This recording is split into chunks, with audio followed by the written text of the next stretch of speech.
10 taon ng pagtitiis, tila ba naging isang basahan si Clara sa sarili niyang tahanan. Akala niya, ang gintong inalay niya sa pamilya ni Marco ay sapat na para mahalin siya. Ngunit sa isang madilim na sulok ng kanilang mansyon, natuklasan niya ang katotohanan. Ang asawang minahal niya at ang biyenang pinagsilbihan niya ay mga anay na unti-unting umuubos sa kanyang pagkatao. Sa gabi ng kanilang anibersaryo, hindi luha ang ibibigay ni Clara, kundi isang regalong magpapabagsak sa kanilang lahat. Sino ang tunay na magmamay-ari ng kayamanan kung ang lahat ay nakaplano na para sa isang madugong pagbabayad puri? Ang bawat salita ni Marco ay tila isang matalim na balisong na dahan-dahang humihiwa sa katinuan ni Clara. Nakatayo siya sa labas ng pintuan ng kanilang silid-aklatan. Bit-bit ang isang tray ng mainit na sopas na 3 oras niyang pinagpuyatang lutuin. Pinili niya ang pinakasariwang sangkap, hiniwa ang mga gulay ng may katumpakan, at tinimplahan ito ng pag-ibig na akala niya ay sapat na para pagalingin ang sipon ng kanyang asawa. Ngunit ang boses na narinig niya mula sa loob ay mas malamig pa sa yelong dumaloy sa kanyang mga ugat. Huwag kang mainip, Vanessa. Konting tiis na lang at mapapaalis na natin ang auditor na yan sa bahay na ito. Akala mo ba natutuwa akong makita ang pagmumukha ni Clara araw-araw? Para na siyang robot na calculator na walang ibang alam, kundi magbilang ng pera at magtrabaho. Nakakasawa na ang pagiging perpekto niya. Ang mariing deklara ni Marco na sinundan ng malanding tawa ng isang babaeng hindi kailanman inakala ni Clara na magiging ahas sa sarili niyang hardin. Ang tray na hawak ni Clara ay nagsimulang manginig. Ang usok na nanggagaling sa sopas ay humahapdi sa kanyang mga mata, ngunit mas mahapdi ang katotohanang sumasampal sa kanyang pagkatao. 10 taon. 10 taon siyang nagsilbing haligi ng pamilyang ito. Siya ang nag-ayos ng mga bangkaroteng negosyo ni Marco. Siya ang nagbayad sa mga utang ng kanyang biyenan. At siya ang nagpuno sa vault ng pamilya ng mga gintong alahas mula sa sarili niyang pawis at puyat. Pero Marco, paano kung malaman niya ang tungkol sa medical records niya? Alam mo namang seryoso ang sakit niya, di ba? Tanong ni Vanessa, na may himig ng huwad na pag-aalala. Narinig ni Clara ang tunog ng pag-ikot ng swivel chair ni Marco. Hayaan mo siyang mamatay sa takot. Mas mabuting isipin niyang nababaliw na siya kaysa malaman niyang may cancer siya. Sa oras na pumasok siya sa rehab center na pinaplano ko, lahat ng pirma niya sa ari-arian ay mapapasa akin na. Wala siyang kamalay-malay na ang lahat ng gintong pinaghirapan niya ay magiging pangkasal nating dalawa. Sa sandaling iyon, tila huminto ang pag-ikot ng mundo para kay Clara. Ang mga daliri niya ay nawalan ng lakas at ang tray na gawa sa pilak ay tuluyang nadulas. Mula sa kanyang pagkakahawak, ang mangkok ng porselana ay humampas sa sahig. Nagkadurog-durog ang bawat piraso nito sa libu-libong kristal na tila sumasalamin sa kanyang wasak na puso. Ang mainit na likido ay tumalsik sa kanyang paanan, ngunit hindi niya nararamdaman ang paso sa balat. Ang tanging nararamdaman niya ay ang unti-unting pagkamatay ng bawat alaala ng pagmamahal na itinanim niya sa loob ng isang dekada. Bumukas ang pinto. Tumambad ang mukha ni Marco na bakas ang gulat na mabilis ding napalitan ng isang mapang-uyam na tingin. Walang bakas ng pag-aalala. Walang pagtatangka na tulungan ng asawang nanginginig sa sakit. Clara, kanina ka pa ba riyan? Tignan mo ang ginawa mo. Ang dumi-dumi na naman ng sahig. Napakabaya mo talaga. Ang asidong wika ni Marco habang nilalagpasan siya, tila ba isa lamang siyang basahan na nakaharang sa kanyang daraanan. Sumunod si Vanessa na may mapanuring sulyap at isang ngising nagpapahiwatig ng tagumpay. Auditor ka pa naman, Clara. Pero kahit simpleng tray hindi mo ma-audit ng maayos ang bigat.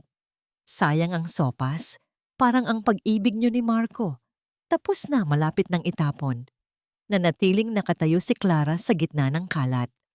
Ang kanyang hininga ay naging mababaw, ang kanyang lalamunan ay tila sinasakal ng isang invisible na kamay. Tumingin siya sa kanyang mga kamay na puno ng maliliit na hiwa mula sa pagtatrabaho para sa pamilyang ito. Ang bawat patak ng pawis niya ay ginawa nilang bala para pasabugin ang kanyang buhay. Sa gitna ng katahimikan ng malawak na mansyon, isang katanungan ang umalingaw-ngaw sa kanyang isipan, isang tanong na walang sagot, kundi ang malamig na hangin ng gabi. Ito na ba ang kapalit ng lahat ng kanyang sakripisyo? Ang mabulok sa isang madilim na silid, habang ang kanyang yaman ay pinagpipistahan ng mga buwaya? Tumingala si Clara, hindi para umiyak, kundi para hanapin ang natitirang piraso ng kanyang dignidad sa gitna ng pagkaguho ng kanyang mundo. Ang sakit ay naging isang malamig na determinasyon. Kung ginto ang naging dahilan ng kanilang kataksilan, sisiguraduhin niyang ang gintong iyon din ang magiging tanikala na hihila sa kanila, pababa sa impyerno. Hindi nagdala ng kapayapaan ang pagsikat ng araw sa mansyon ng mga Sandoval. Para kay Clara, ang bawat sinag ng umaga na tumatama sa kanyang mukha ay tila mga karayom na nagpapaalala sa kanya na ang buhay na binuo niya sa loob ng 10 taon ay isang malaking kasinungalingan. Namamaga ang kanyang mga mata. Ngunit kailangan niyang bumangon. Kailangan niyang magsuot ng maskara ng isang masunuring asawa at menaherang manugang bago pa siya mahanapan ng butas ng mapang-aping mga mata ni Doña Remedios. Natagpuan niya ang kanyang biyenan sa loob ng maliit na kapilya sa loob mismo ng bahay. Ang amoy ng insenso at sariwang mga bulaklak ay humahalo sa malamig na hangin, ngunit ang kabanalang ipinapakita ng matanda ay hindi umabot sa kanyang puso. Nakaluhod si Doña Remedios sa harap ng mga imahe ng santo, ang kanyang mga daliri ay mabilis na nagpapalipat-lipat sa mga butil ng rosaryo. Lumapit si Clara at dahan-dahang kinuha ang kamay ng matanda para magmano, isang tradisyong kailanman ay hindi niya nakalimutan bilang tanda ng paggalang. Ngunit sa halip na basbas, ang malamig at tuyot na balat ni Remedios ang sumalubong sa kanya. Bago nito biglang binawi ang kamay na tila ba nandidiri sa hipon ng kanyang manugang. Clara, lumuhod ka rito sa tabi ko. Ipanalangin mo ang iyong tuyot na sinapupunan. Isang malaking kahihiyan sa pamilya Sandoval na hanggang ngayon ay wala ka pang naibibigay na tagapagmana kay Marco. Baka pinarurusahan ka ng langit dahil sa iyong pagiging makamundo at sobrang pagtutok sa pera. Ang boses ni Remedios ay puno ng husga. Bawat salita ay tila latigo na humahampas sa likod ni Clara. Hindi alam ng matanda. O marahil ay alam niya ngunit wala siyang pakialam na ang bawat sentimong ginagastos niya sa kanyang marangyang pamumuhay ay galing sa pagtatrabaho ni Clara sa gabi at araw. Nanatiling nakayuko si Clara. Ang kanyang mga tuhod ay sumasakit sa matigas na sahig. Ngunit mas masakit ang marinig ang mga salitang iyon mula sa babaeng itinuring niyang sariling ina. Opo, Mama. Pasensya na po. Tanging sagot niya, habang ang kanyang puso ay sumisigaw sa tindi ng kawalan ng katarungan. Pagkatapos ng maikling dasal na punong-puno ng panunumbat, tumayo si Doña Remedios at hinarap si Clara ng may masamang tingin. Nga pala, kailangan ko ng 500,000 piso para sa nalalapit na fiesta ng parokya. Sinabi ko na kay Padre na tayo ang sasagot sa dekorasyon ng altar at sa mga mamahaling bulaklak mula sa ibang bansa. Huwag mong sabihing wala ka na namang pera dahil alam kong kakukuha mo lang ng iyong bonus sa auditing firm. Alam ni Clara ang totoo. Noong nakaraang linggo, nakita niya ang isang resibo mula sa isang sikat na butika ng mga designer bags sa pangalan ni Vanessa. At ang petsa nito ay tumutugma sa huling hiling ng pera ni Remedios para sa charity. Ginamit ng matanda ang pangalan ng Diyos para tustusan ang kaligayahan ng kabit ng kanyang anak. Ngunit sa halip na makipagtalo, tumango lamang si Clara. Ihahanda ko po ang tseke mamayang gabi, Mama. Lumabas si Clara sa kapilya na parang isang anino. Nagtungo siya sa kanyang opisina sa bahay upang suriin ang mga dokumentong kinuha niya sa computer ni Marco kagabi. Habang tinitignan ang mga spreadsheets, ang kanyang kasanayan bilang isang auditor ay hindi siya binigo. Malinaw ang mga bakas. Ang malalaking halagang inilipat ni Marco sa isang shell company, ang mga bayad sa kondominium sa Makati na kailanman ay hindi nila pinuntahan, at ang unti-unting pag-ubos sa kanilang savings account para sa luho ni Vanessa. Ang sakit na naramdaman niya kagabi ay napalitan ng isang malamig na galit. Bawat numero ay nagpapatunay na para sa pamilyang ito, isa lamang siyang kagamitang pangkabuhayan na handa nilang itapon kapag wala na silang mapiga. Lumalabas siya ng bahay upang kumuha ng hangin nang makita niya si Mang Pido, ang matandang driver na halos 2 dekada na sa pamilya.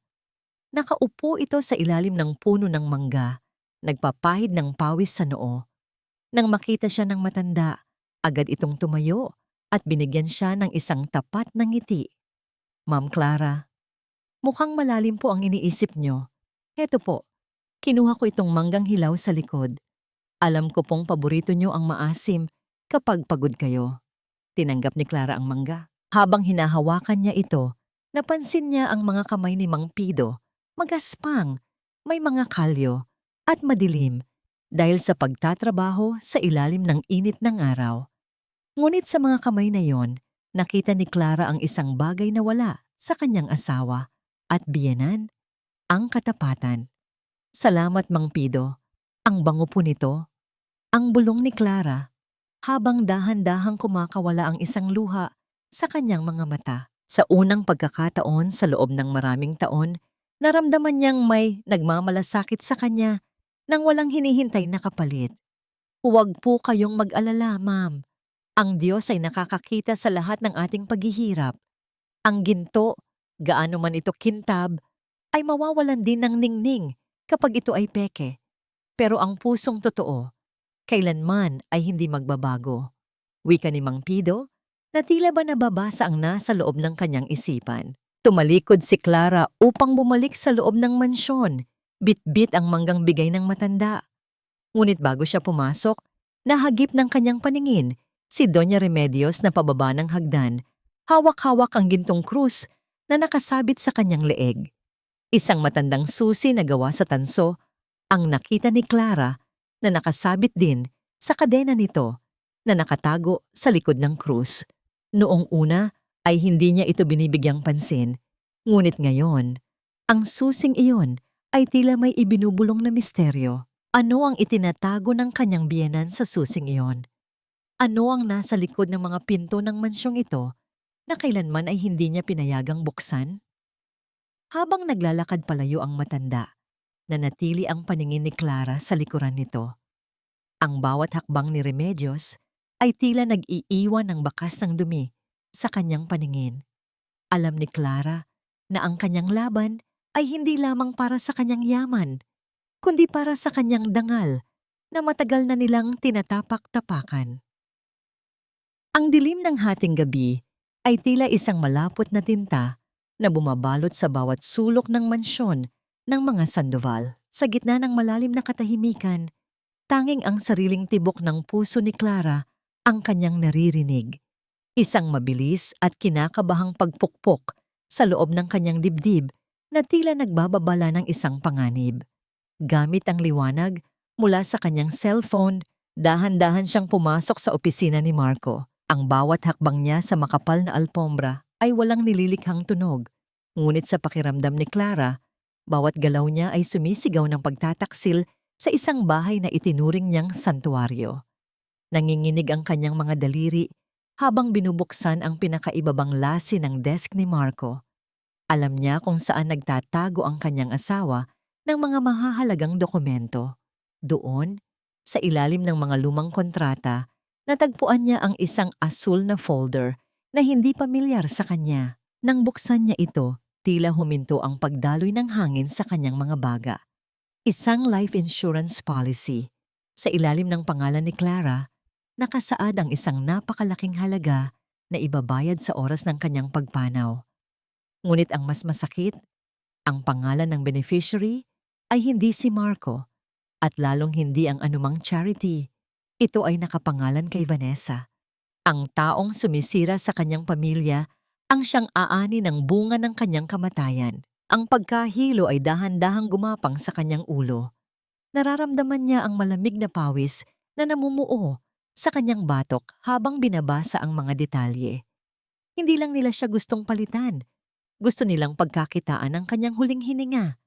Sa gitna ng kanyang panghihina, naalala ni Clara ang susing nakita niya sa leeg ni Doña Remedios. May kung anong udyok na nagtulak sa kanya na pumunta sa silid ng kanyang biyenan. Alam niyang mahimbing ang tulog ng matanda dahil sa iniinom nitong gamot sa gabi. Sa loob ng silid, ang amoy ng kandila at matatandang gamit ay nangingibabaw. Maingat siyang lumapit sa altar kung saan nakatayo ang isang malaking imahe ng Santo Niño na yari sa ivory at pinalamutian ng mga tunay na hiyas. Napansin niya ang isang manipis na lamat sa dingding sa likod ng altar. Gamit ang lakas ng kanyang mga bisig, dahan-dahan niyang inurong ang mabigat na istante. Walang anumang ingay na nalikha ang paggalaw nito dahil sa maingat na pagkakakabit ng mga riles sa ilalim. Isang maliit na pintuan ang tumambad sa kanya. Sa kabila ng pinto, isang sikretong silid ang bumukas at doon ay nakita niya ang isang tanawing kailanman ay hindi niya malilimutan. Ang liwanag mula sa loob ng silid ay nanggagaling sa isang maliit na bumbilya. Nakita niya sina Marco at Doña Remedios na nakatayo sa harap ng isang bukas na vault. Sa loob nito, maayos na nakasalansan ang mga gintong bareta at mga mamahaling alahas, ang bunga ng 10 taong pagtitipid at pagtatrabaho ni Clara bilang auditor. Ang bawat piraso ay tila sumasalamin sa mga gabing hindi siya natulog para lamang masiguro ang kinabukasan ng pamilyang ito. Tignan mo mama, halos puno na ang vault dahil sa huling investment na kinuha natin mula sa personal account ni Clara. Akala niya ay para sa expansion ng kumpanya, pero hindi niya alam na dito natin lahat inilalagay. Ang boses ni Marco ay puno ng kayabangan habang hinahawakan ang isang gintong bareta. Mabuti na ang naninigurado anak, kapag wala na ang babaeng yan, tayo ang magiging pinakamayaman sa probinsyang ito. Hindi na natin kailangang makinig sa mga sermon niya tungkol sa budget at pagtitipid. Sagot ni Remedios habang hinihimas ang mga alahas ng may gahaman ng ngiti. Napahawak si Clara sa hamba ng pinto. Ang kanyang mga kuko ay bumaon sa kahoy upang pigilan ang kanyang sarili sa pagsigaw. Ang bawat salita nila ay tila laso na unti-unting pumapatay sa natitirang pag-ibig sa kanyang puso. Ang kanyang mga luhang kanina pa, gustong kumawala, ay natuyo na, pinalitan ng isang matigas na bato ng puot. Huwag kang mag-alala, Mama. Pagkatapos ng ating anibersaryo party sa susunod na linggo, lahat ay nakaplano na. May nakausap na akong rehab center sa malayo. Sasabihin natin sa lahat na ang cancer niya ay umakyat na sa kanyang utak at nagiging marahas na siya. Doon siya mabubulok habang tayo ay nagpapakasa sa sayaman niya kasama si Vanessa. Ang huling hirit ni Marco na may kasamang malamig na tawa. Dahan-dahang umatras si Clara, ibinalik ang lahat sa ayos nang hindi lumilikha ng anumang bakas. Bumalik siya sa kanyang silid, ngunit hindi para matulog. Tumayo siya sa harap ng bintana, pinagmamasdan ang malawak na lupain na pag-ari ng mga Sandoval, mga lupaing binili gamit ang kanyang dugo at pawis. Sa dilim ng gabi, ang kanyang mga mata ay nagniningning hindi dahil sa luha, kundi dahil sa isang panibagong apoy. Hindi siya papayag na maging biktima lamang sa sarili niyang kwento. Kung ang rehab center ang itinakda nilang hantungan para sa kanya, titiyakin niyang ang impyerno ng kahirapan ang magiging huling hantungan para sa kanilang dalawa. Ngunit paano niya mapoprotektahan ang kanyang sarili kung ang bawat sulok ng bahay na ito ay may mga mata at taingang nagmamanman sa kanya? At ang pinakamahalaga, may oras pa ba siya bago ang itinakdang gabi ng kanyang pagbagsak? Hindi nagdala ng luha ang sumunod na umaga para kay Clara. Sa halip, isang kakaibang lamig ang nanahan sa kanyang mga mata, isang uri ng yelo na hindi natutunaw ng sikat ng araw. Nakatayo siya sa harap ng salamin sa kanilang banyo. Pinagmamasdan ang sariling refleksyon. Ang babaeng nasa harap niya ay mukhang pagod. May mga itim sa ilalim ng mata at tila unti-unting naglalaho ang kulay sa kanyang balat. Ngunit sa likod ng kapagurang iyon, may isang bagong apoy na nagsimulang magliyab. Kinuha niya ang isang lipstick na kulay matingkad na pula. Ang kulay na kailanman ay hindi niya ginamit dahil ayon kay Marco ay masyado itong agresibo para sa isang asawang tulad niya. Dahan-dahan niyang iginuhit ang kulay sa kanyang mga labi. Ang bawat haplos ng lipstick ay tila isang sumpa, isang pangako sa kanyang sarili na hindi na siya kailanman magiging biktima. Ang kulay na ito ay hindi para sa ganda. Ito ay para sa digmaan. Ito ang kulay ng dugo na handa niyang itaya at ang kulay ng tagumpay na pilit niyang kukunin. Sa kanyang opisina, hindi na mga ulat ng kumpanya ang kanyang sinusuri. Gamit ang kanyang husay bilang isang senior auditor, sinimulan niyang himayin ang bawat transaksyon ng pamilya Sandoval sa loob ng 5 taon. Ang bawat sentimong nawala, bawat peking invoice na ginawa ni Marco, at bawat donasyon ni Doña Remedios ay maayos niyang itinala sa isang itim na notebook na nakatago sa ilalim ng kanyang desk. Ang mga numero ay hindi nagsisinungaling. Ang mga numero ang magiging saksi sa kanilang pagkakatao. Kinuha niya ang kanyang telepono at tinawagan ng isang lumang kaibigan, si Attorney Elena, ang tanging tao na pinagkakatiwalaan niya mula pa noong kolehiyo. Elena, I need your help. I have the documents. Kailangan nating ayusin ang lahat ng mabilis pero tahimik. I want to transfer my personal assets to a trust fund for the orphanage and I need a way to secure the house title without them knowing. Ang boses ni Clara ay matatag. Walang bakas ng pag-aalinlangan. Clara, sigurado ka ba rito? Delikado ang ginagawa mo. Kapag nalaman ni Marco na ina-audit mo ang sarili niyang kumpanya, hindi natin alam kung ano ang kaya niyang gawin. Babala ni Elena mula sa kabilang linya. He already decided my fate, Elena. I'm just auditing his downfall. Huwag kang mag-alala, I know how to play the part of a submissive wife. Hayaan nating isipin nilang panalo sila. Sagot ni Clara habang pinapanood ang paggalaw ng mga dahon sa labas ng bintana. Pagbaba ng telepono, lumabas siya ng silid at nagtungo sa kusina. Nakita niya roon si Doña Remedios na tila mainit ang ulo habang kausap ang isang tauhan. Lumapit si Clara ng may malambot na ngiti. Ang uri ng ngiti na dati ay galing sa puso, pero ngayon ay galing na sa isang mahusay na aktres. Mama, narinig ko po na kulang pa ang pondo para sa fiesta. Heto po, nag-transfer na ako ng karagdagang 200,000 sa account nyo. Pasensya na po kung medyo natagalan, naging busy lang po sa opisina. Wika ni Clara habang iniaabot ang isang transaction slip. Ang mukha ni Remedios ay biglang nagliwanag. Ang dating nakasimangot na labi ay naging isang matamis na ngiti. Ayan ang gusto ko sa'yo, Clara.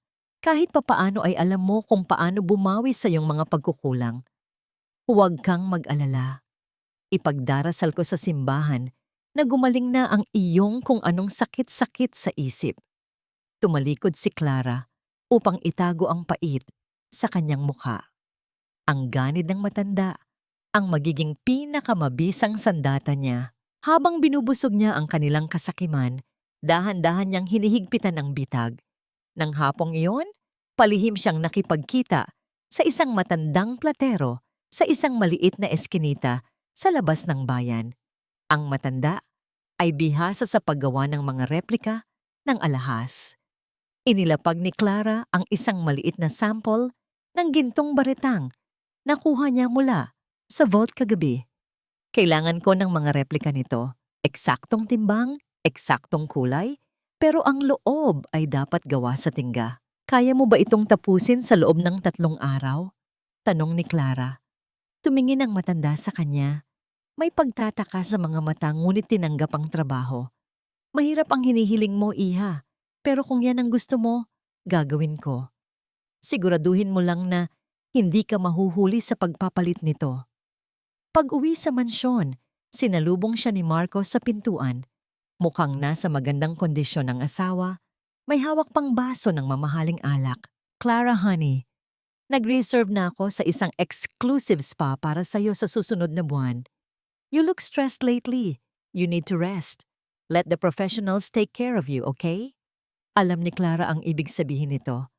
Ang spa na sinasabi ni Marco ay ang rehab center na pagtatapunan sa kanya. Tumingin si Clara sa mga mata ni Marco, naghahanap ng kahit katiting na pagsisisi, ngunit tanging pagmamadali at kasinungalingan ang nakita niya roon. Thank you, Marco. Ang bait mo talaga sa akin. I can't wait to finally rest, sagot ni Clara. Ang marahang paghaplos niya sa balikat ni Marco ay nag-iwan ng isang malamig na pakiramdam na hindi napansin ng lalaki. Pumasok si Clara sa kanilang kwarto at dahan-dahang isinara ang pinto. Ang marahang paglapat ng pintuan ay nag-iwan ng isang malalim na tunog sa silid, tila hudyat na wala na siyang balikan. Kinuha niya ang kanyang gamot sa cancer, ang maliit na tableta na tanging pag-asa niya para mabuhay. Tinitigan niya ito ng matagal bago ininom. Hindi niyo ako mapapatay, bulong niya sa sarili habang ang kanyang anino ay humahaba sa dingding dahil sa papalubog na araw. Dahil bago pa man ako mawalan ng hininga, sisiguraduhin kong wala na kayong sisikatan ng araw. Ngunit sa kalagitnaan ng kanyang pagpaplano, isang hindi inaasahang tawag ang dumating sa kanyang private line. Isang numerong hindi rehistrado, ngunit ang boses sa kabilang linya ay nagpadala ng kakaibang kaba sa kanyang dibdib. Isang boses na tila nanggaling sa kanyang nakaraan na matagal na niyang ibinaon. Ang boses sa kabilang linya ay malamig at puno ng impormasyon na tila isang huling piraso ng puzzle na nakumpleto sa isipan ni Clara.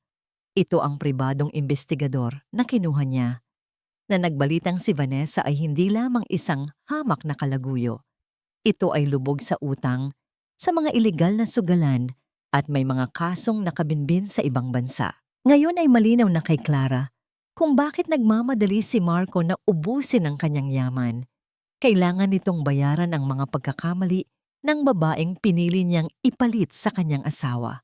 Kinabukasan, ang katahimikan sa loob ng mansyon ay nabasag nang pumasok si Marco sa sala.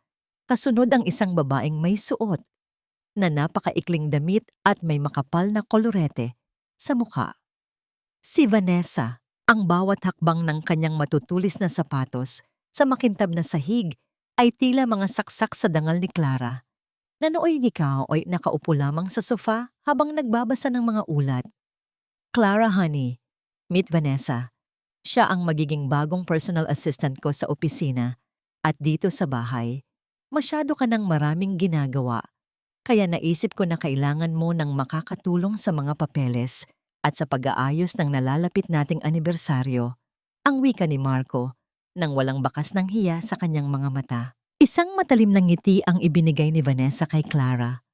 Hi Clara, I hope we can be good friends. Don't worry. Tutulungan kita para hindi ka na masyadong mapagod. You look so pale lately. Baka kailangan mo na talagang mag-rest. Tumingin si Clara kay Vanessa, pagkatapos ay kay Marco. Ang bawat selula sa kanyang katawan ay gustong sumigaw at itaboy ang babaeng ito, ngunit nanatiling kalmado ang kanyang mukha. Welcome to the house, Vanessa. Sana ay maging komportable ka sa papel na ibinigay sa iyo ni Marco. Ang sagot ni Clara, nang may marahang boses na tila walang anumang bahid ng selos.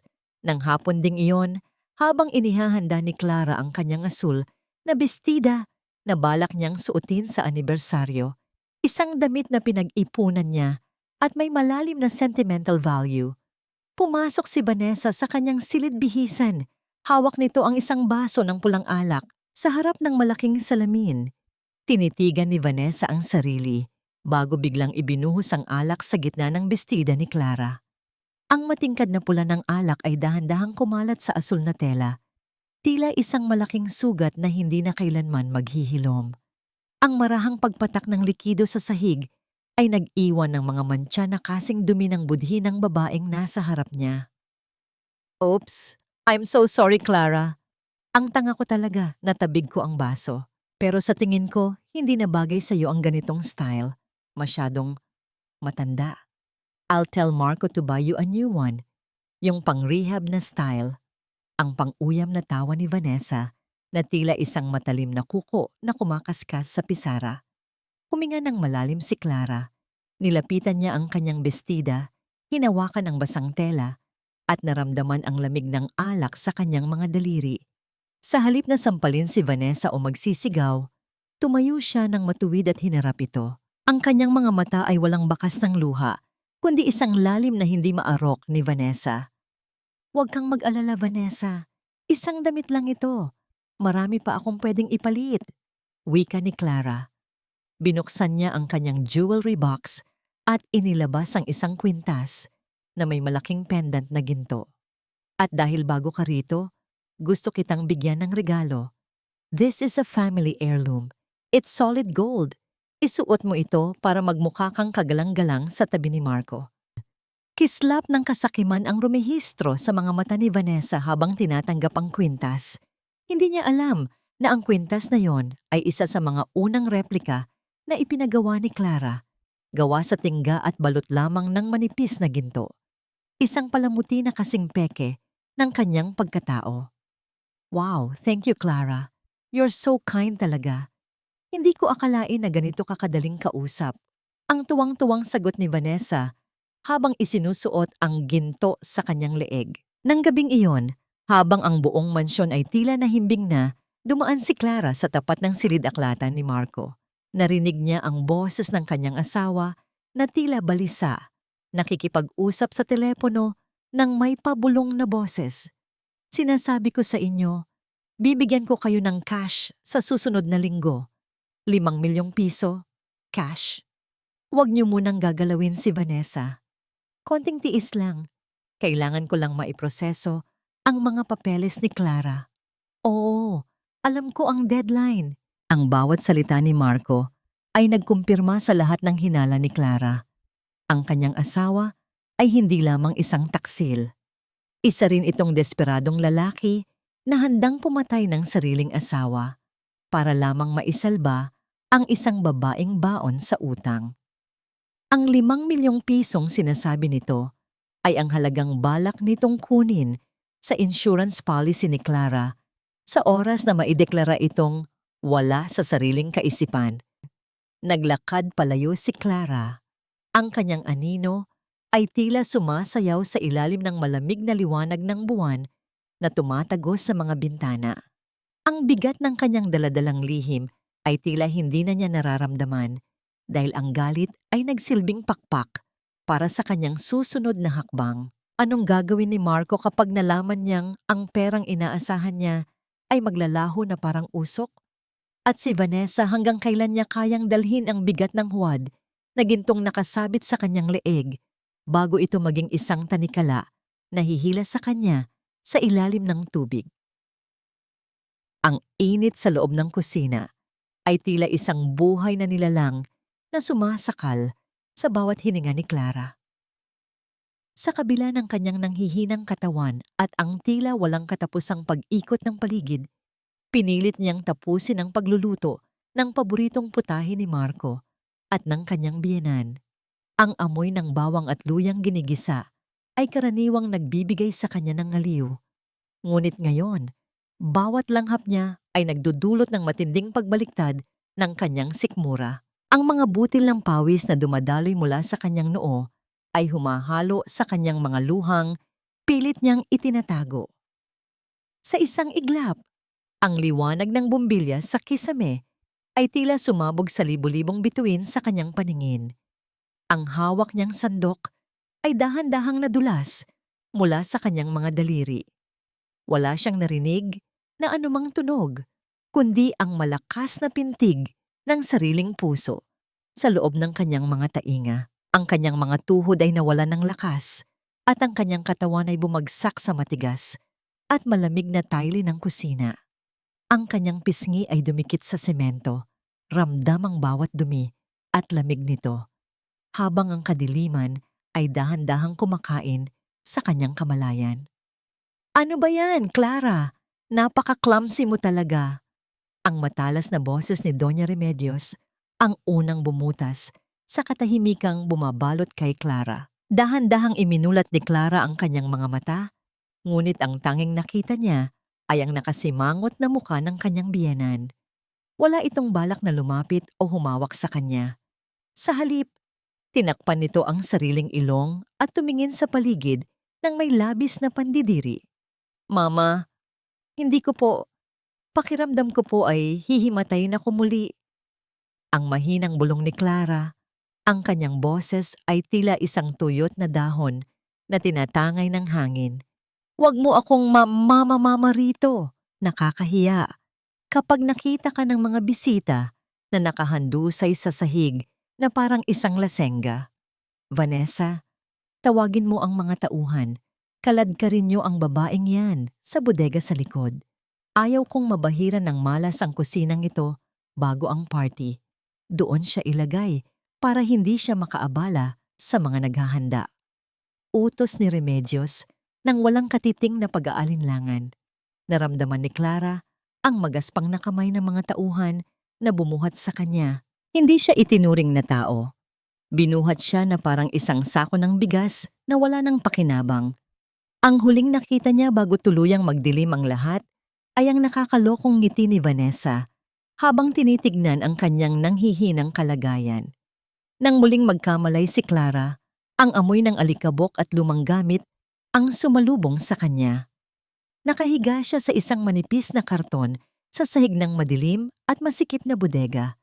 Ang tanging liwanag ay nanggagaling sa isang maliit na siwang sa pinto. Ngunit sa gitna ng kanyang pag-iisa, naramdaman niya ang isang malamig at magaspang na basahan na dumampi sa kanyang noo. Dahan-dahang pinupunasan ang kanyang pawis. Sa gitna ng kadiliman, isang pamilyar na boses ang narinig niya. Isang boses na puno ng pait at pagmamalasakit. "Ma'am Clara, gumising po kayo. Heto po, uminom muna kayo ng tubig. Pasensya na po. At dito ko lang kayo nagawang puntahan. Baka po makita ako ni Doña Remedios." Ang pabulong na wika ni Mang Pido. Pinilit ni Clara na imulat ang kanyang mga mata. Sa tulong ng isang maliit na kandila na bitbit ng matanda, nakita niya ang mukha ni Mang Pido na basang-basa ng luha. Ang mga kamay nito, na puno ng kalyo sa mahabang panahon ng pagsisilbi sa mga Sandoval, ay nanginginig habang inaalalayan siyang uminom mula sa isang plastik na baso. Ang bawat lunok ni Clara ay tila isang pakikibaka. Ang kanyang lalamunan ay tuyot na parang disyerto, at ang bawat patak ng tubig ay tila isang himala sa gitna ng kanyang paghihirap. "Mang Pido, bakit niyo po ako tinutulungan? Mapapahamak po kayo." Ang mahinang sambit ni Clara, ang kanyang boses, ay tila isang munting gasgas sa katahimikan ng bodega. "Hindi ko na po masikmura ang ginagawa nila sa inyo, ma'am. 10 taon ko kayong nakitang nagpapakapagod para sa pamilyang ito. Pero sa huli, tinatrato kayo na parang basura. Heto po, dinalhan ko kayo ng kaunting pagkain at ang gamot nyo na nakita ko sa inyong silid. Itago nyo po ito. Huwag nyo pong hahayaang makita nila." Ang sagot ni Mang Pido habang inilalagay ang isang maliit na balot ng kanin at ulam sa kanyang kamay. Ang marahang paghaplos ng matanda sa kanyang balikat ay nagpadama kay Clara ng isang uri ng pag-ibig na matagal nang ipinagkait sa kanya ng kanyang sariling asawa. Habang nagpapahinga sa loob ng madilim na silid, narinig ni Clara ang mga yapak sa labas ng pader ng bodega. Ang boses ni Marco at Vanessa ay tila mga anino na pilit pumasok sa kanyang kinalalagyan. Sila ay naglalakad sa hardin, hindi kalayuan sa kanyang kinalalagyan, at ang kanilang mga tawa ay tila mga matatalim na kuko na kumakaskas sa kanyang pandinig. "Ang galing mo talaga, Marco. Ngayong wala na si Clara sa eksena, mas mapaghahandaan natin ang grand party. Nakaplano na ang lahat. Sa oras na matapos ang selebrasyon, itutuloy na natin ang paglipat sa kanya sa malayo. Ang mahalaga, makuha natin ang huling pirma niya bago siya tuluyang mawalan ng bait. Ang wika ni Vanessa na sinundan ng isang malambing na hagikgik. Siyempre honey, para sa atin ang lahat ng ito. Isipin mo na lang, isang gabi na lang ng pagpapanggap at magiging malaya na tayo. Hahayaan nating isipin ng lahat na isang mapagmahal na asawa ako na ginawa ang lahat para iligtas ang nababaliw kong misis. Magiging perpekto ang lahat. Ang sagot ni Marco at ang tunog ng pag-untog ng kanilang mga baso ng alak ay nagpahiwatig ng isang masayang pagdiriwang para sa isang kamatayang hindi pa dumarating. Nanatiling nakahiga si Clara sa madilim na sahig.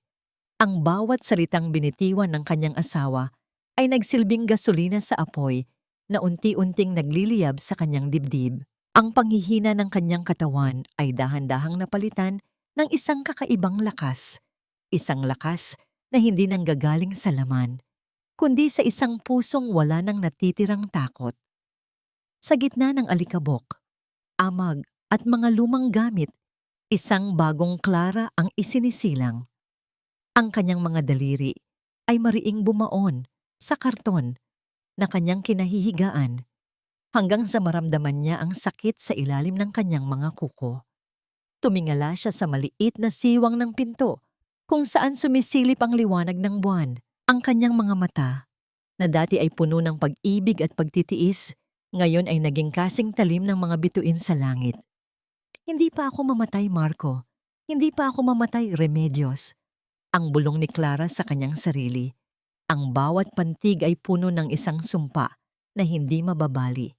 Hihintayin ko ang inyong party. Hihintayin ko ang sandaling akala nyo ay hawak nyo na ang mundo. Dahil sa gabing iyon, sisiguraduhin kong kayo ang unang mauunang mamatay sa harap ng sarili ninyong kasakiman. Dahan-dahan siyang bumangon kahit na ang bawat buto sa kanyang katawan ay tila sumisigaw sa sakit. Ininom niya ang kanyang gamot at sa bawat paglunok, naramdaman niya ang determinasyong bumabalot sa kanyang pagkatao. Ang bodega na ito, na itinakda nilang maging libingan ng kanyang dangal, ay magiging pugad ng kanyang muling pagsilang. Ang tanong na lamang ay kung hanggang kailan niya kayang itago ang talim ng kanyang galit bago sumapit ang gabi ng anibersaryo. At si Mang Pido, hanggang saan ang kaya nitong itaya para sa isang babaeng tinuring na niyang sariling anak? Ang kadiliman ng gabi ay nagsilbing kumot na nagtatago sa bawat lihim na balak ni Clara. Sa labas ng mansyon, ang bawat huni ng mga insekto sa damuhanguhan ay tila mga bulong ng babala, ngunit wala ng takot na nananatili sa kanyang puso. Ngayong gabi, ang pamilya Sandoval, sina Marco, Vanessa at Doña Remedios, ay nasa isang marangyang pagtitipon ng mga matataas na tao sa lipunan. Umalis silang suot ang kanilang pinakamagagandang damit at pinakamatatamis na ngiti. Iniisip na ang babaeng iniwan nila sa loob ng bodega ay wala ng lakas upang bumangon. Ngunit sa tulong ni Mang Pido, dahan-dahang nakapasok si Clara pabalik sa loob ng mansyon. Ang bawat hakbang nila sa pasilyo ay maingat. Iniwasan ang bawat bahagi ng sahig na maaring maglabas ng anumang ingay na magbibigay daan sa kanilang presensya. Gamit ang susing dahan-dahang kinuha ni Mang Pido mula sa drawer ng opisina habang abala ang lahat sa pag-alis, narating nila ang silid ni Doña Remedios. Ang amoy ng insenso at lumang pabango ay sumalubong sa kanila. Lumapit si Clara sa malaking imahe ng Santo Niño na nakatayo sa altar. Sa ilalim ng malamig na liwanag ng buwan na tumatagos sa bintana, ang mga mata ng imahe ay tila nakamasid sa bawat galaw niya. Gamit ang maliliit na gamit na ibinigay ng kanyang kaibigang si Attorney Elena, maingat na inilagay ni Clara ang isang napakamaliit na kamera sa loob ng mga mata ng imahe. Ang bawat pag-ikot ng tornilyo at ang paglapat ng lente sa kahoy ay ginawa niya ng may katumpakan ng isang auditor na hindi pinapayagan ang anumang mali sa balanse.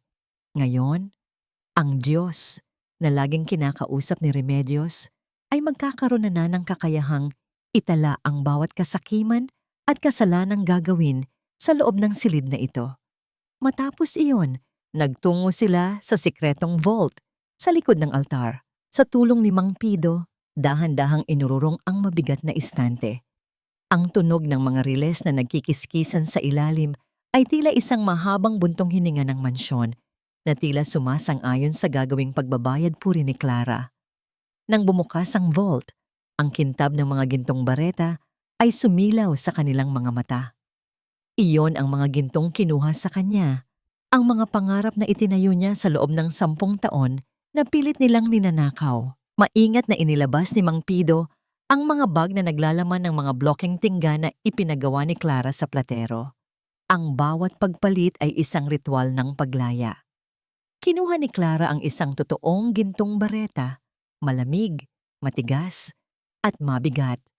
Tinitigan niya ito ng sandali, naalala ang bawat gabing puyat at bawat sakripisyong ibinigay niya para lamang mapuno ang vault na ito. Pagkatapos, dahan-dahan niya itong pinalitan ng blocking tingga na may balot na manipis na gintong papel. Hinawakan ni Clara ang blocking tingga. Kahit na alam niyang ito ay huwad, sa kanyang pakiramdam ay mas mabigat ito kaysa sa totoong ginto. Mas mabigat ito dahil taglay nito ang bigat ng katotohanan, ang bigat ng pagpapakatao na kailanman ay hindi matutumbasan ng yaman. Ang bawat paglapat ng huwad na ginto sa loob ng vault ay tila isang pangako na ang lahat ng kasinungalingan ay may katapusan. Ma'am Clara, tapos na po. Nailipat na natin ang lahat. Ang pabulong na wika ni Mang Pido, ang kanyang boses ay puno ng kaba at determinasyon. Tumango si Clara. Salamat, Mang Pido. Ang mga totoong ginto, dalhin niyo na sa sasakyan. Alam niyo na kung saan ito dadalhin.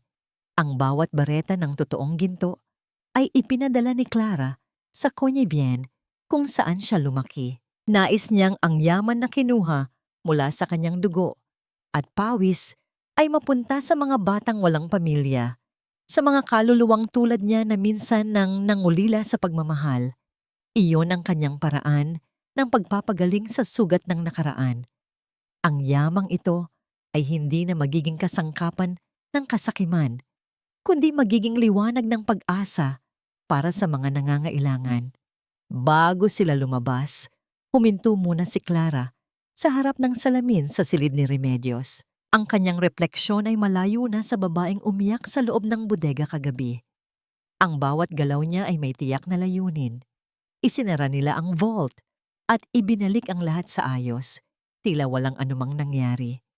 Habang naglalakad palayo sa mansyon patungo sa madilim na bahagi ng hardin, tiningnan ni Clara ang mansyon sa huling pagkakataon.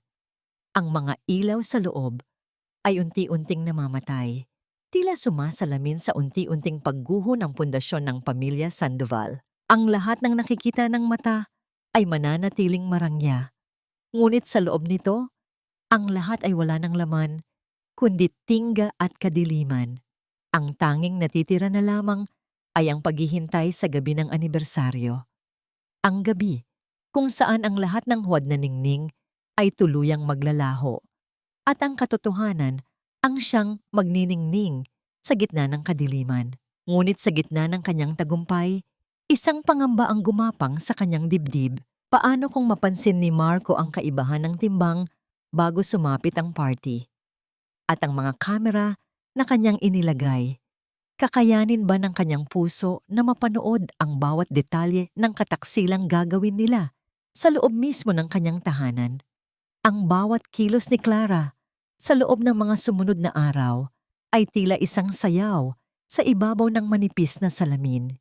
Maingat, kalkulado, at puno ng mapagpanggap na kahinaan. Alam niya ang bawat galaw ni Marco, ang bawat lihim na pag-uusap nito sa telepono, at ang lumalalang kasakiman na nagpapabulag sa kanyang asawa.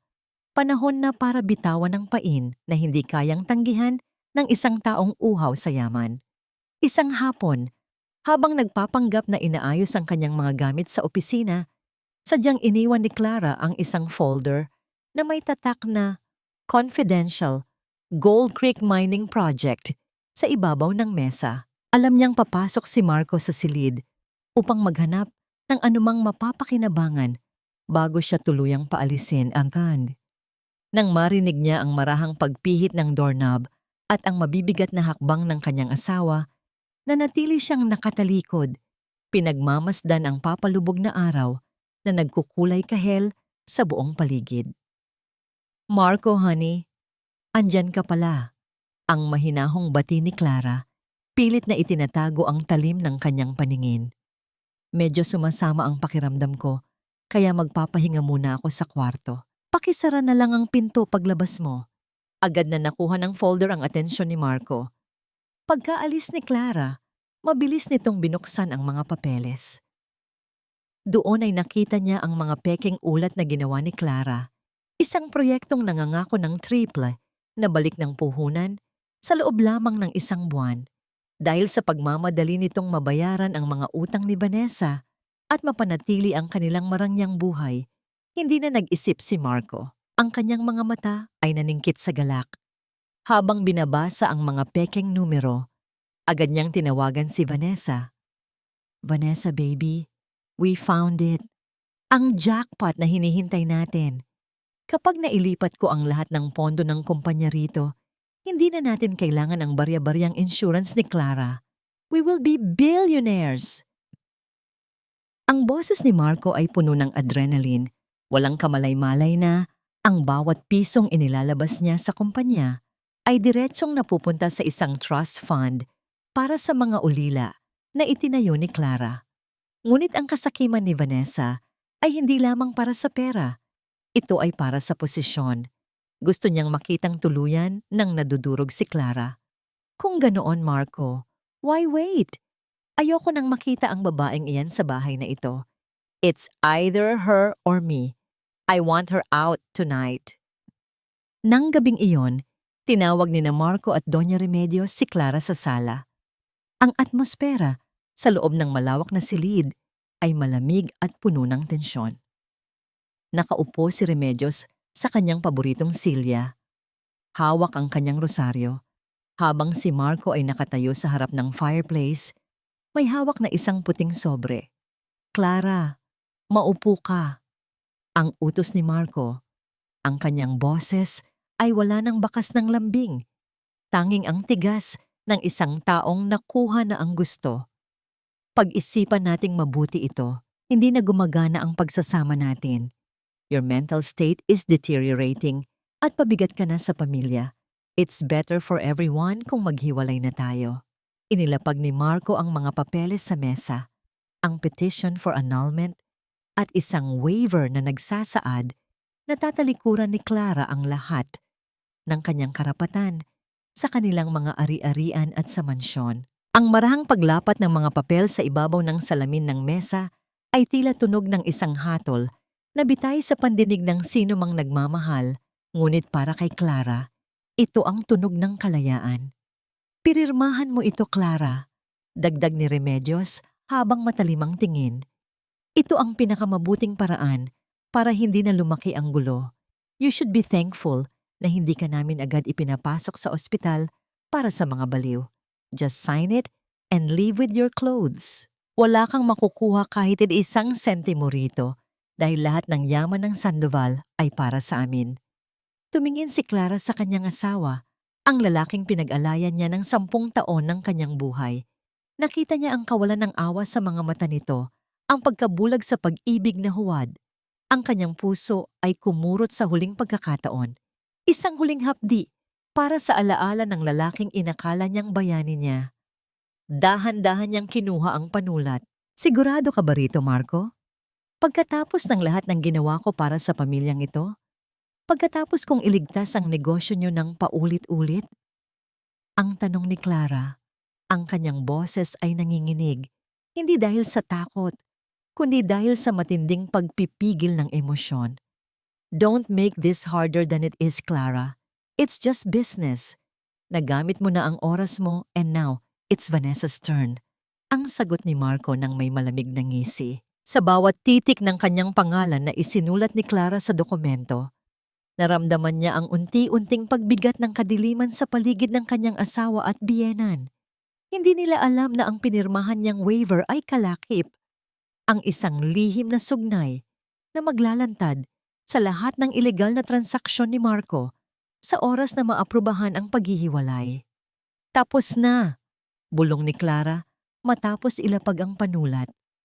Ang katahimikan sa sala ay tila isang mabigat na kumot. Aalis ako, gaya ng gusto nyo. Pero bago ako umalis, gusto ko lang manatili rito hanggang sa susunod na linggo para sa anibersaryo. Gusto kong makita ang pagtatapos ng lahat. Tumingin si Marco kay Remedios at nang makita ang pagsang-ayon nito dahil sa kumpiyansang nakuha na nila ang lahat, tumango siya. Fine, 1 linggo. Pero huwag kang gagawa ng anumang eksena. Just stay in your room at huwag kang haharang-harang sa amin. Tumayo si Clara at dahan-dahang naglakad paakyat sa hagdan. Ang bawat hakbang niya ay puno ng dignidad na hindi kayang bilhin ng kahit anong ginto.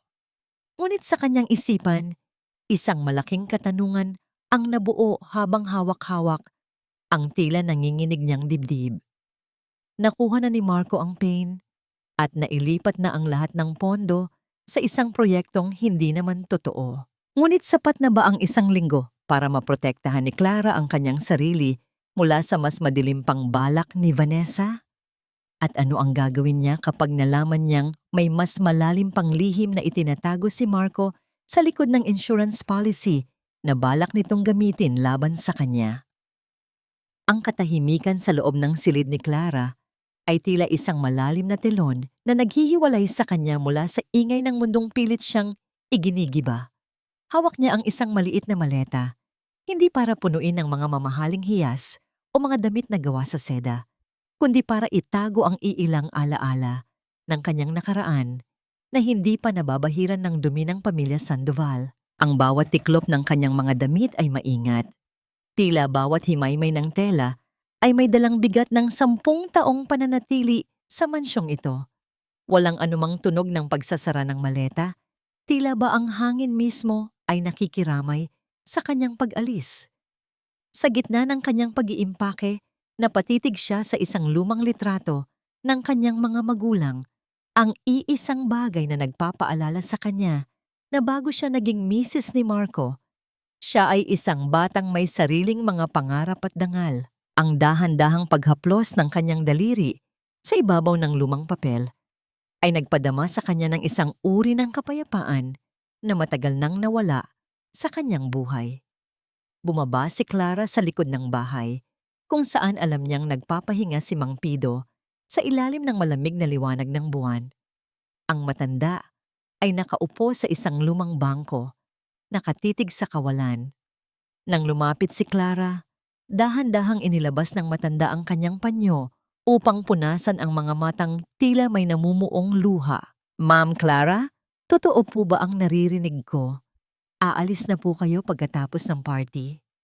Ang tanong ni Mang Pido, ang boses ay nanginginig sa lungkot. Ngumiti si Clara, isang nangiting hindi napilit, kundi puno ng katiyakan. Kailangan ko nang magsimula muli, Mang Pido. Pero bago ako umalis, may gusto akong ibigay sa inyo. Inabot ni Clara ang isang makapal na sobre. Para sa inyo ito.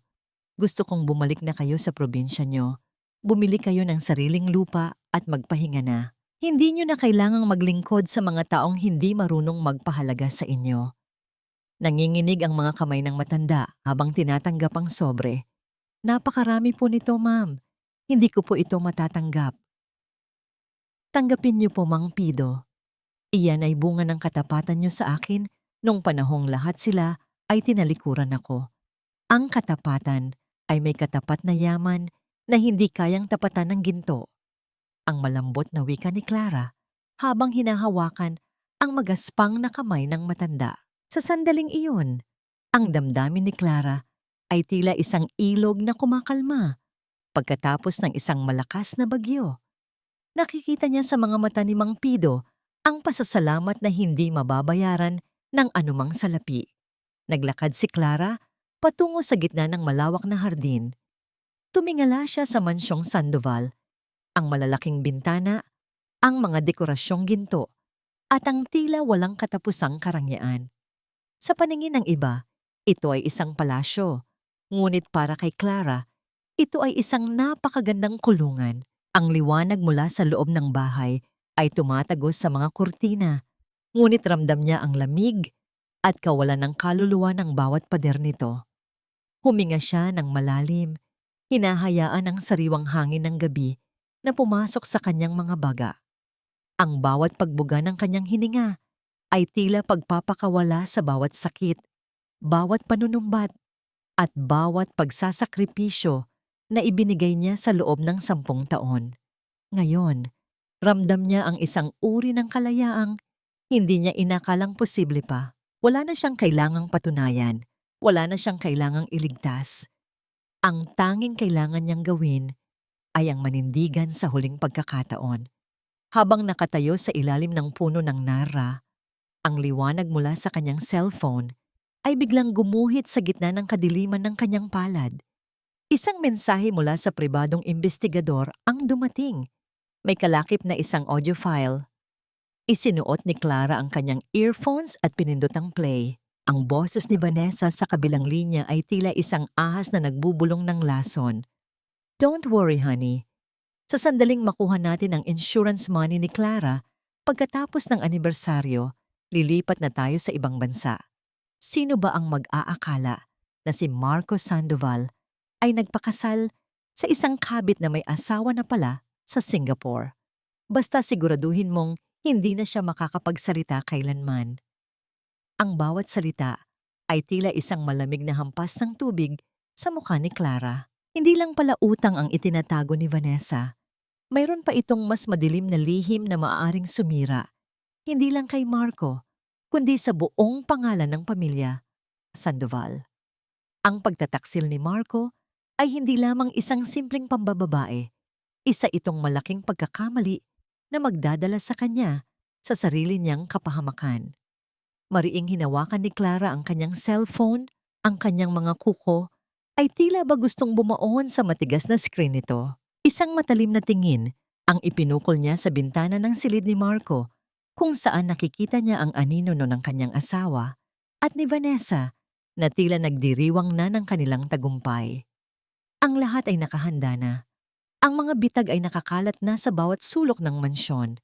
Ngunit ang bagong impormasyong ito, ang lihim na asawa ni Vanessa, ay ang huling piraso ng sandata na gagamitin ni Clara upang tuluyang durugin ang lahat ng kanilang inaasahan. Anong gagawin ni Marco kapag nalaman niyang ang babaeng pinagpalitan niya sa kanyang asawa ay isa palang impostora?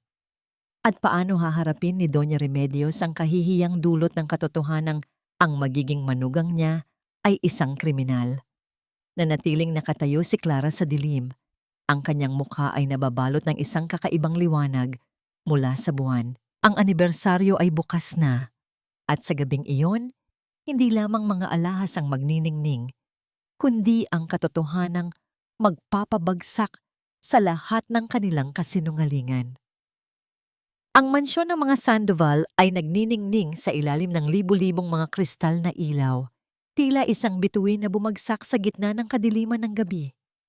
Ang amoy ng mamahaling pabango at sariwang mga bulaklak ay humahalo sa malamig na hangin, habang ang mga bisitang suot ang kanilang pinakamagagandang damit ay naglalakad sa bawat sulok ng malawak na sala. Ang bawat hakbang nila sa makintab na sahig ay tila isang bahagi ng isang grandiosong pagtatanghal ng yaman at kapangyarihan. Ngunit sa likod ng marangyang telo na ito, ang bawat pader ng bahay ay tila humihinga ng isang lihim na malapit ng sumabog.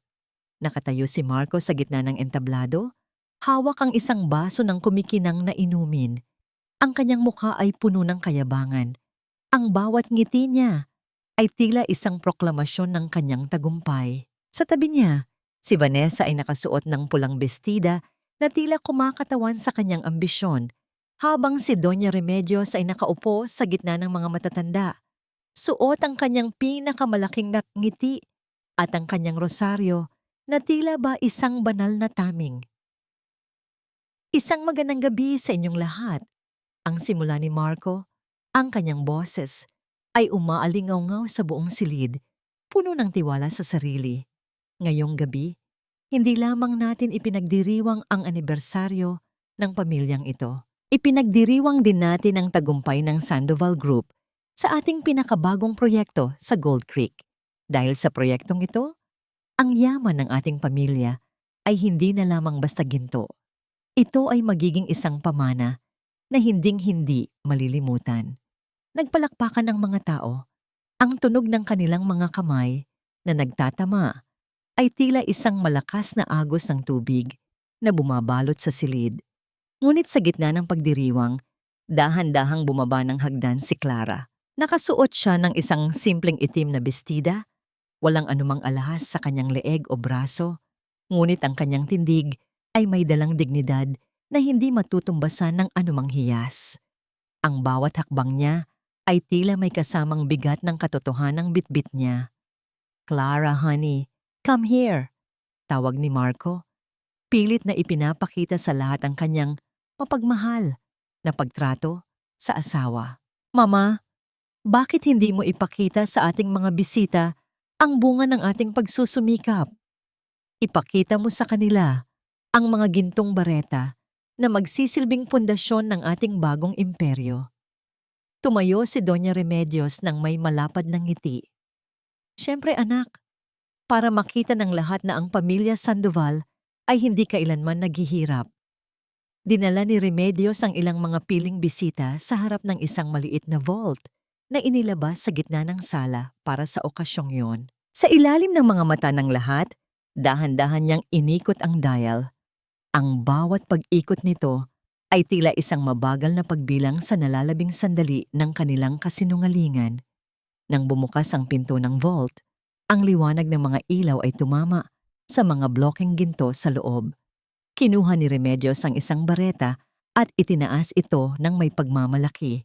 Ngunit sa gitna ng kanyang pagpapakitang gilas, isang kakaibang bagay ang nangyari. Ang manipis na balat ng ginto sa ibabaw ng bareta ay dahan-dahang natuklap dahil sa pawis ng kanyang mga kamay, tila isang balat ng ahas na nalalaglag. Ang kintab na inakala nilang kayamanan ay naglaho at ang tumambad ay ang madilim at malamig na kulay ng tingga. Isang malalim na katahimikan ang bumalot sa buong sala. Ang bawat bulungan ay napatigil, pinalitan ng mga matang puno ng pagtataka at pangungutya. Ang bareta ay nadulas mula sa kamay ni Remedios at tumama sa matigas na sahig. Naglalabas ng isang mapurol na tunog na tila pagkabasag ng isang pangarap. Ang mga piraso ng pekeng ginto ay kumalat sa sahig, nagpapakita ng tunay na kulay ng kanilang kasakiman. "Ano ito? Marco, anong nangyari sa ginto?" Ang nauutal na tanong ni Remedios. Ang kanyang mukha ay biglang nawalan ng kulay, naging kasing puti ng papel. Bago pa makasagot si Marco, biglang namatay ang mga ilaw sa sala at isang malaking screen sa likod ng entablado ang bumukas. Isang video ang nagsimulang tumakbo. Doon, sa harap ng lahat ng kanilang mga bisita, napanood ang malinaw na kuha ng kamera mula sa loob ng silid ni Remedios. Nakita ang pag-uusap ni Marco, Vanessa at Remedios tungkol sa pagpatay kay Clara sa pamamagitan ng pagpapakulong sa kanya sa rehab center at ang plano nilang kunin ang insurance money. Narinig ng lahat ang boses ni Marco. Hahayaan nating isipin ng lahat na nababaliw na siya. At ang boses ni Vanessa, sino ba ang maniniwala sa isang baliw? Ang bawat salita sa video ay tila mga matatalim na palaso na tumatama sa puso ng bawat nakikinig. Ang mga bisita ay nagsimulang magbulungan. Ang kanilang mga mukha ay puno ng pandidiri at galit. Si Marco ay tila estatwang nakatayo sa gitna ng entablado, habang si Vanessa ay pilit na itinatago ang kanyang mukha. Sa gitna ng kaguluhan, muling bumukas ang mga ilaw. Nakatayo si Clara sa harap ni Marco. Ang kanyang mga mata ay diretso at walang takot. Ang yaman na hinahanap niyo, Marco, ay wala na. Ibinigay ko na ito sa mga taong tunay na nangangailangan, sa mga batang may sakit at mga ulila. At ang gintong hinahawakan nyo, iyan ang tunay na simbolo ng inyong pagkatao. Maitim, mabigat at walang halaga. Kasabay nito, ang malalaking pinto ng mansyon ay bumukas. Isang grupo ng mga pulis ang pumasok. Ang kanilang bawat hakbang sa sahig ay may dalang kapangyarihan ng batas. Lumapit ang pinuno ng mga pulis kay Marco at Vanessa. Marco Sandoval at Vanessa Lim, inaaresto namin kayo sa kasong financial fraud, conspiracy to commit murder, at illegal transfer of assets. May karapatan kayong manahimik. Ang mariing deklara ng opisyal habang inilalabas ang mga posas. Ang bawat tunog ng paglak ng posas sa mga kamay ni Marco at Vanessa ay tila isang huling hudyat ng pagtatapos ng kanilang marangyang buhay. Si Doña Remedios ay napaluhod sa sahig, humahagulgol habang nakatitig sa mga blokeng tingga na nakakalat sa paligid niya. Ang kanyang rosaryo ay nahulog mula sa kanyang kamay, tila ba maging ang langit ay tinalikuran na siya. Tiningnan ni Clara ang kanyang asawa sa huling pagkakataon. Walang galit sa kanyang puso, tanging isang malalim na awa para sa mga taong nabulag ng kinang ng huwad. Huwad na ginto. Masyado nang huli ang pagsisisi, Marco. Ubos na ang ginto, pati ang dangal niyo. Habang hinihila palabas ng mansyon sina Marco at Vanessa, sa gitna ng mga bisitang kumukuha ng litrato at video ng kanilang kahihiyan, nanatili si Clara sa gitna ng sala. Ang mansyon na dati ay tila isang kulungan ay biglang nagmukhang malawak at maliwanag sa kanyang paningin. Ang bawat hininga niya ay tila mas magaan na ngayon. Ngunit sa gitna ng kanyang tagumpay, isang huling anino ang lumapit sa kanya. Isang tao mula sa likod ng mga bisita na may hawak na isang sobrang may tatak ng kumpanya ni Marco sa Singapore. Ang mukha nito ay hindi pamilyar. Ngunit ang mga mata nito ay may dalang mensahe na tila hindi pa tapos ang lahat. Ang bawat marangyang palamuti sa loob ng mansyon ng mga Sandoval ay tila nawalan ng kulay, naging mga saksi sa isang mabilis na pagguho ng isang imperyong itinayo sa buhangin ng kasinungalingan. Wala na ang musika, wala na ang mga tawanan ng mga bisita. Ang tanging natira ay ang malamig na katahimikan ng mga pasilyong dati ay puno ng buhay. Ang mga legal na selyo na nakadikit sa malalaking pinto ay nagsilbing mga tanda ng kamatayan ng kanilang karangyaan. Sa loob ng isang madilim at masikip na selda, nakaupo si Marco sa sahig, nakasandal ang ulo sa malamig na pader. Ang kanyang suot na mamahaling barong ay punit-punit na at puno ng mantsa, tila sumasalamin sa kanyang nadungisang pangalan. Ang bawat pagpikit ng kanyang mga mata ay nagdadala sa kanya pabalik sa gabing iyon. Ang gabing nakita niya ang pagkabasag ng kanyang mga pangarap sa harap ng maraming tao. Wala siyang ibang naririnig sa loob ng 4 na sulok ng kanyang piitan, kundi ang sariling hininga. At ang malayong tunog ng iba pang mga bilanggo na nagsisigawan, isang ingay na tila humihigop sa kanyang natitirang katinuan. Sa kabilang bahagi ng lungsod, sa loob ng isang interrogation room, nakaupo si Vanessa na tila isang lantang bulaklak. Ang kanyang makapal na makeup ay humalo na sa kanyang mga luha, nag-iiwan ng mga itim na guhit sa kanyang pisngi. Ang bawat tanong ng mga awtoridad ay tila isang dagok sa kanyang pagkatao. Ang katotohanan tungkol sa kanyang asawa sa Singapore at ang mga ilegal na utang na tinakbuhan niya ay nakalatag na sa mesa. Wala na siyang mapagtataguan. Ang kanyang ganda na ginamit niyang sandata upang makuha ang gusto ay wala ng silbi sa harap ng matitigas na rehas ng batas. Ngunit ang pinakamasakit na bahagi ng trahedya ay naganap sa harap mismo ng mansyong Sandoval. Dumating ang mga opisyal ng korte kasama si Attorney Elena upang ipatupad ang pagpapaalis sa mga naninirahan dito. Ang titulo ng bahay at lupa ay legal na nailipat na sa pangalan ng trust fund na itinayo ni Clara bago pa man ang anibersaryo. Lumbas si Doña Remedios mula sa pinto. Bit-bit ang isang maliit na maleta na naglalaman ng iilan niyang damit. Ang kanyang mga kamay ay nanginginig habang pilit na humahawak sa kanyang gintong rosaryo. Ang tanging bagay na naiwan sa kanya. Ang kanyang mga mata na dati ay puno ng pangungutya at kayabangan, Ngayon ay puno na lamang ng takot at kalituhan. Ang bawat hakbang niya pababa ng hagdan ay tila isang pagbagsak sa isang malalim na balon ng kahihiyan. Hindi niyo pwedeng gawin ito sa akin. Ako ang asawa ng namayapang si Don Sandoval. Akin ang bahay na ito. Ang kanyang paos na sigaw na tila isang huling hininga ng isang naghihingalong reyna. Ngunit walang nakinig. Ang bawat tauhan na dati ay yumuyukod sa kanya ay nakatingin na lamang ng may awa o kaya ay wala nang pakialam. Natagpuan ni Remedios ang sarili sa gilid ng kalsada. Sa tapat ng mismong mansyong dati ay pinaghaharian niya. Ang semento ay malamig at magaspang sa kanyang mga paa. Ang mga tao sa paligid ay naglalakad nang walang pagpansin sa matandang babaeng nakaupo sa tabi ng kanyang maleta. Tila ba isa lamang siyang bahagi ng maduming kalsada. Ang bawat sasakyang dumadaan ay nagiiwan ng usok at alikabok na tumatama sa kanyang mukha.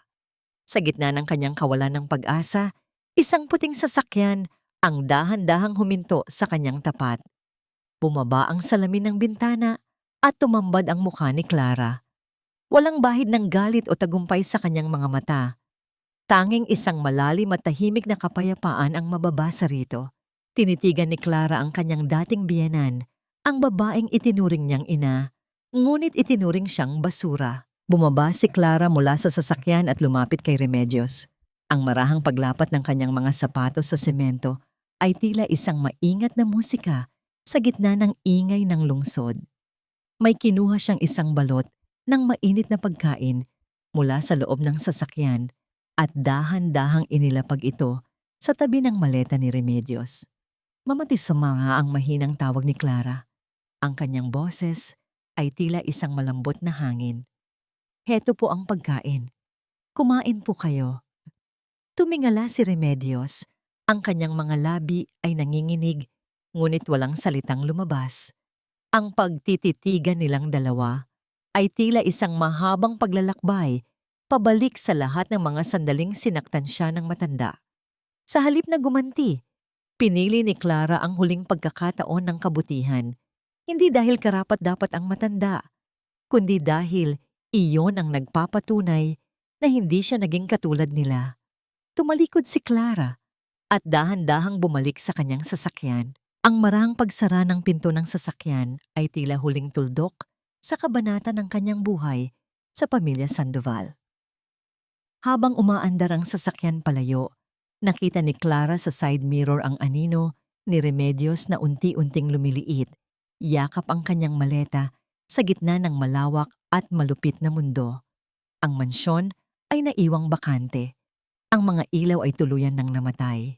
Ang bawat ginto at yaman na pinag-awayan at pinagpatayan nila ay naglaho na parang bula. Iniwan lamang ang mga pader na saksi sa kasakiman ng tao. Ngayon, ang tunay na laban ni Clara ay hindi na ang paghihiganti, kundi ang paghahanap ng bagong dahilan upang muling tumibok ang kanyang puso para sa sarili niyang buhay. Ang amoy ng antiseptic at malinis na linen sa loob ng ospital ay hindi na nagdudulot ng kaba sa dibdib ni Clara. Sa halip, ang bawat hininga niya ay tila isang pasasalamat sa bawat segundong idinaragdag sa kanyang buhay. Nakaupo siya sa gilid ng kama habang hinihintay ang huling resulta ng kanyang pagsusuri. Ang sikat ng araw na tumatagos sa bintana ay tila humahaplos sa kanyang balat. Nagbibigay ng init na matagal na niyang kinalimutan sa loob ng malamig na mansyon ng mga Sandoval. Pumasok ang kanyang doktor nang may hawak na folder at isang malambot na ngiti. Clara, magandang balita. Ang iyong katawan ay tumutugon ng maayos sa lahat ng gamot. Ang tumor ay tuluyan ng lumiit at maaari na nating sabihing nasa remission ka na. Kailangan mo na lang ipagpatuloy ang malusog na pamumuhay at iwasan ang labis na stress. Isang malalim na buntong hininga ang kumawala sa mga labi ni Clara. Ang bawat salita ng doktor ay tila pagtanggal ng isang mabigat na tanikala sa kanyang leeg. Ang luhang pumatak sa kanyang pisngi ay hindi na galing sa sakit, kundi sa isang uri ng ligaya na tila ba ang langit ay muling bumukas para sa kanya. Salamat po, Dok. Maraming salamat po. Makalipas ang ilang linggo, natagpuan ni Clara ang sarili sa loob ng bahay kalinga, ang Coney Vien kung saan siya lumaki. Ang ingay ng mga batang nagtatakbuhan sa damuhan at ang kanilang mga inosenteng tawanan ay tila isang himig ng pag-asa na bumabalot sa buong paligid. Ang amoy ng basang lupa pagkatapos ng ulan at ang halimuyak ng mga bulaklak sa hardin ay nagpapaalala sa kanya ng tunay na kahulugan ng tahanan. Wala na siyang suot na mamahaling sutla o mga sapatos na matutulis. Nakasuot siya ng simpleng cotton na damit at tsinelas habang tinutulungan ang mga bata sa kanilang pag-aaral. Ang kanyang mga kamay, na dati ay abala sa pagbibilang ng yaman ng ibang tao, ay abala na ngayon sa pag-akay sa mga maliliit na kamay na nangangarap din ng magandang bukas. Isang hapon, naglakad si Clara patungo sa tabing dagat na hindi kalayuan sa Coney Vien. Ang dahan-dahang paghampas ng mga alon sa kanyang mga paa ay tila isang marahang masahe mula sa kalikasan. Ang malakas na ihip ng hangin ay sumasayaw sa kanyang buhok, tila tinatangay ang bawat natitirang alaala ng puot at pait. Tumingala siya sa malawak na kalangitan na nagkukulay lila at kahel dahil sa papalubog na araw. Ramdam niya ang gaan ng kanyang katawan, tila ba isa siyang ibon na sa wakas ay nakawala sa isang gintong kulungan. Malaya na ako, ang bulong niya sa hangin. Ang bawat pantig ay may dalang kapayapaan na hindi kayang bilhin ng anumang gintong bareta. Ang kanyang puso ay tumitibok na ngayon para sa sarili niyang pangarap, hindi na para sa pag-apruba ng ibang tao. Habang naglalakad pabalik sa kanyang maliit na silid sa bahay kalinga, napansin ni Clara ang isang sobre na iniwan sa kanyang mesa. Wala itong pangalan ng nagpadala, ngunit sa loob nito ay may isang pamilyar na bagay, ang matandang susing tanso na dating nakasabit sa leeg ni Doña Remedios. Kasama nito ang isang maikling sulat na may sulat kamay ni Mang Pido. Ma'am Clara, nahanap ko po ito sa mga gamit na iniwan ni Doña Remedios bago siya tuluyang umalis. Sinasabi po ng mga matatanda na ang susing ito ay nagbubukas sa isang lumang baul sa bodega ng simbahan kung saan itinago ng pamilya Sandoval ang kanilang huling lihim. Maaring ito na ang huling sagot na hinahanap nyo. Tinitigan ni Clara ang susi. Ang malamig at magaspang na bakal nito ay tila may ibinubulong na nakaraan. Isang matalim na kaba ang gumapang sa kanyang dibdib. Sa kabila ng kanyang nahanap na katahimikan, tila may isang huling pintong kailangang buksan upang tuluyang masara ang kabanata ng mga Sandoval sa kanyang buhay. Ano ang itinatago sa loob ng baul na yon? Ito ba ay karagdagang yaman? O isang katotohanang mas madilim pa sa lahat ng naranasan niya? At handa ba si Clara na harapin muli ang multo ng nakaraan para sa huling pagkakataon? Nananatiling balot ng misteryo ang bawat sulok ng lumang bodega sa ilalim ng parokya, kung saan ang amoy ng lumang papel at alikabok ay tila mga anino ng nakaraang pilit kumakapit sa kasalukuyan. Hawak ni Clara ang tanging susing tanso. Ang kanyang mga daliri ay nakakaramdam ng kakaibang lamig mula sa metal. Sa harap niya ay isang baul na yari sa matigas na nara, pinalamutian ng mga ukit na unti-unti nang kinakain ng panahon. Ang bawat pag-ikot ng susi sa loob ng kandado ay tila isang maingat na pagbukas sa huling pahina ng isang madilim na aklat. Nang dahan-dahang bumukas ang takip ng baul, walang anumang kislap ng ginto ang bumati sa kanya. Sa loob nito ay mga lumang liham at isang kupas na dokumento na may lagda ng yumaong Don Sandoval at ng ama ni Clara. Ang bawat salita sa papel ay tila isang bulong mula sa hukay na nagpapatunay na ang orihinal na puhunan ng kumpanya ng mga Sandoval ay nagmula sa pamilya ni Clara na ninakaw lamang sa pamamagitan ng panlilinlang ilang dekada na ang nakalilipas. Ang lahat ng yaman na inakala nilang kanila ay sa simula pa lamang ay pag-aari na ng pamilya ni Clara. Isang mapait na ngiti ang gumuhit sa mga labi ni Clara. Ang katotohanan ay mas matalim pa sa anumang espada. Hindi lamang niya nakuha ang hustisya para sa kanyang sarili, kundi naitama rin niya ang isang pagkakamali ng nakaraan na kailanman ay hindi niya nalaman. Ngunit sa halip na angkinin ang mga ari-ariang ito, kinuha ni Clara ang isang posporo. Ang maliit na apoy na dahan-dahang tumupok sa mga lumang papel ay tila isang ritual ng paglilinis. Ang usok na pumapaibabaw sa hangin ay nagdadala ng bawat pait, bawat puot, at bawat sumpa ng pamilya Sandoval patungo sa kawalan. Tapos na ang lahat. Ang bulong ni Clara sa gitna ng katahimikan ng bodega. Ang marahang paglapat ng takip ng baul ay tila isang pinal na pamamaalam sa isang buhay na punong-puno ng pagdurusa. Lumabas si Clara mula sa simbahan, sinalubong siya ng isang maliwanag at payapang umaga. Sa loob ng bilangguan, si Marco at Vanessa ay nananatiling bilanggo ng kanilang sariling mga desisyon, habang si Doña Remedios ay nawala na sa alaala ng mga taong dati niyang minaliit. Ang hustisya ng langit ay hindi laging mabilis, ngunit ito ay laging sapat. Natagpuan ni Clara ang kanyang kapatawaran, hindi para sa mga taong sumira sa kanya, kundi para sa kanyang sarili. Pinatawad niya ang kanyang sarili sa pagiging marupok at sa pananatili sa isang relasyong walang pagmamahal. Ang kapayapaang nararamdaman niya sa ilalim ng lilim ng mga puno sa bahay kalinga ay ang tunay na kayamanang kailanman ay hindi mananakaw ng sinuman. Ang bawat ngiti ng mga batang kanyang inaalagaan ay tila mga hiyas na mas nagniningning pa sa anumang gintong bareta. Ang buhay ay tila isang malawak na karagatan. Maaring may mga bagyong darating na susubok sa ating katatagan, ngunit ang pusong marunong lumaban at may dalisay na layunin ay laging makakahanap ng daan pauwi sa dalampasigan ng kaligayahan. Ang tunay na yaman ay hindi nasusukat sa bigat ng ginto sa loob ng vault, kundi sa gaan ng budhi at sa lalim ng pag-ibig na ibinibigay natin sa ating kapwa nang walang hinihintay na kapalit. Habang naglalakad si Clara palayo sa simbahan, ang kanyang mga hakbang ay magaan at may katiyakan. Ang sikat ng araw ay tila isang gintong korona sa kanyang ulo, hindi bilang tanda ng kapangyarihan, kundi bilang simbolo ng isang babaeng nagtagumpay sa laban ng buhay. Ang kwento ni Clara ay hindi lamang tungkol sa paghihiganti.